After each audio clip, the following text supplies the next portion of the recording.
This is Scott the Fix-It Guy. Our goal with our videos is to empower you to be able to do the repairs on your own and save a whole lot of money and also get that great feeling of having fixed it by yourself. Today we have an LG washing machine that has the common LE error, which means a locked rotor, and usually means that something's going on with the motor. And in this case, what we had when we tried to do a spin is we have this kind of small motion of the spin basket, a little bit of weird noise, and then it tries to spin again, but really nothing going on, never really going to spin, and also it won't go to agitate. So there's a couple things that could cause this. One of them is this kind of cheap thing called the Hall sensor, which is only about $11 on Amazon. And some models you can just replace this little thing, which is really easy to do. Sometimes you have to replace the stator assembly, which comes with a new Hall sensor. They don't sell the Hall sensor by itself. Usually though, you can just get a new sensor and put it on. Today we're going to go over how to replace the sensor and the stator. So we're going to be, in this case, we have to remove this door to get this thing out. And we're going to remove, behind it, we're going to remove this back panel. We're going to take 4 Phillips head screws out to get the back panel off. So we just need a Phillips head screwdriver and a 17mm wrench and also a 10mm wrench. That's about it. We're going to pull the back panel off. We're going to take the rotor off. That's the big thing here that turns. Before though, we'll take out a few Phillips head screws on this wiring harness. These are the wires that come up to the Hall sensor. So there's a few Phillips head screws that you got to remove. And then we're going to take off this big round silver thing called the rotor using a 17mm wrench. So put the 17mm wrench on. And if you have like a little hammer, you're just using vice grips, you smack down, going lefty-loosey to help get it started. And once you give it a couple smacks, you should be able to spin it off by hand. It's a pretty big bolt, 17mm. And sometimes this thing, this big round thing, the stator, the splines, the plastic splines get stripped and you have to just put a new stator on. A new rotor. But these splines look really good. They're not stripped.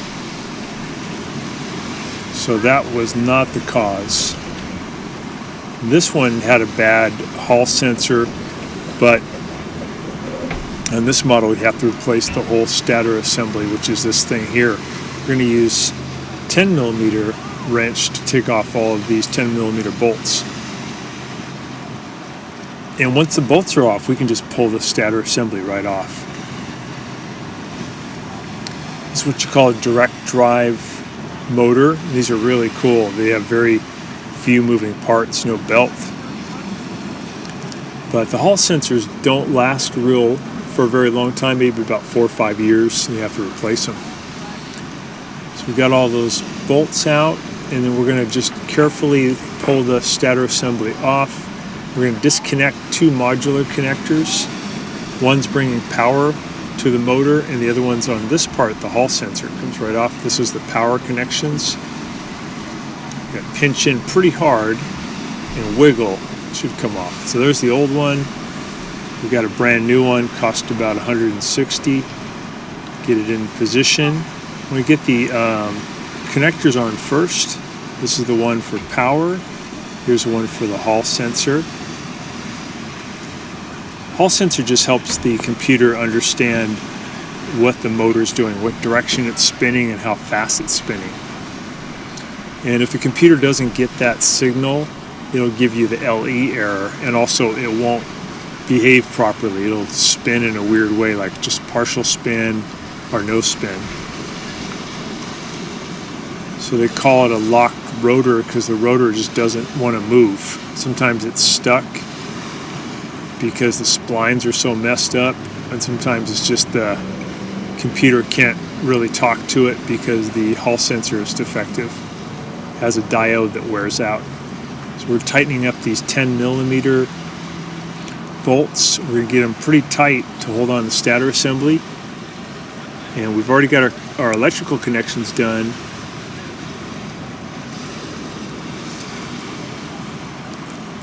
So now we can put the little Phillips head screws in that are holding the wire harness in place. We don't want these wires to be floating around because they're real close to that rotor that's spinning so fast. So these wires have to be pushed against the plastic tub.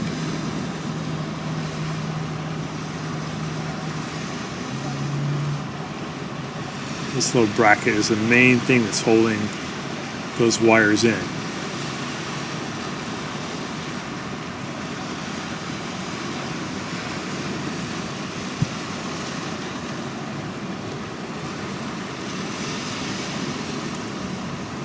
So when you get the LE error, the cheapest thing you can do is to replace that little Hall sensor. If you have a model, you can just get the sensor by itself. The other thing you could do is remove the rotor and just see if those plastic splines look like they're worn out, because then you need a new rotor. And the more expensive is on this model, where you replace the Hall sensor, but it has to come with the new stator assembly.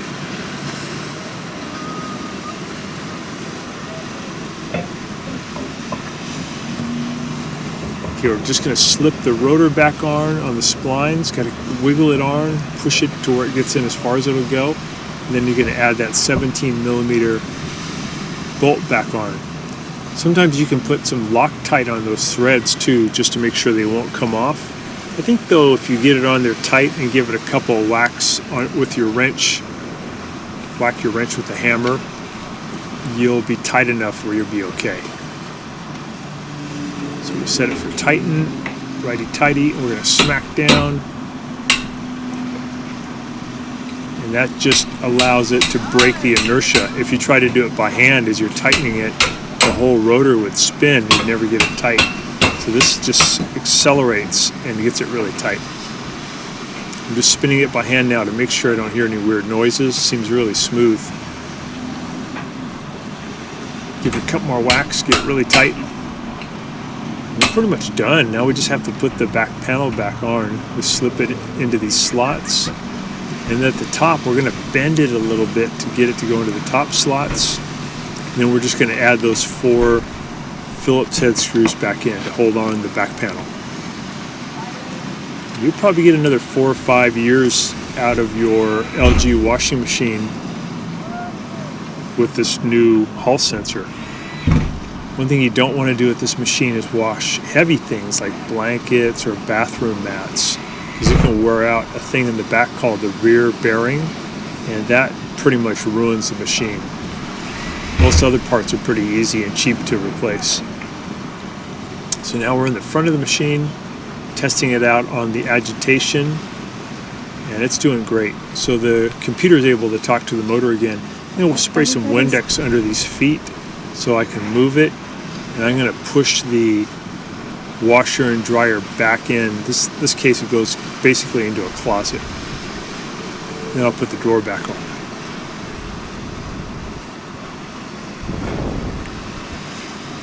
So you can just do this with one person. The Windex acts kind of like a lubricant. I'm going to put the door back in and just push the pins back in.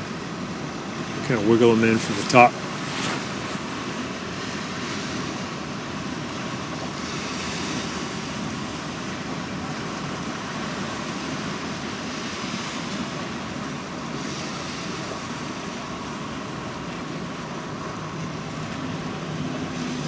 Get the bottom pin in. Push it in a little bit more and make sure the door can close. There we go.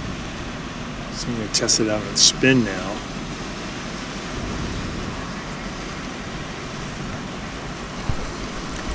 So on the LG washing machine, if you ever want to just go to spin, you can press the start button and then you can press the spin speed button.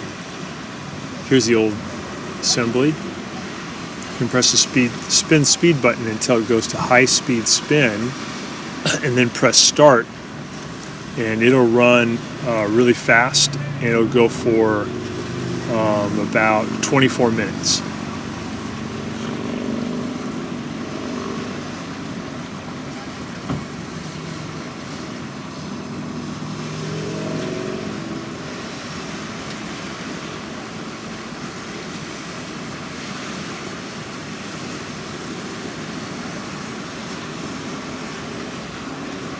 So there's that spin speed. And then once you get it right, just press start and you're all set.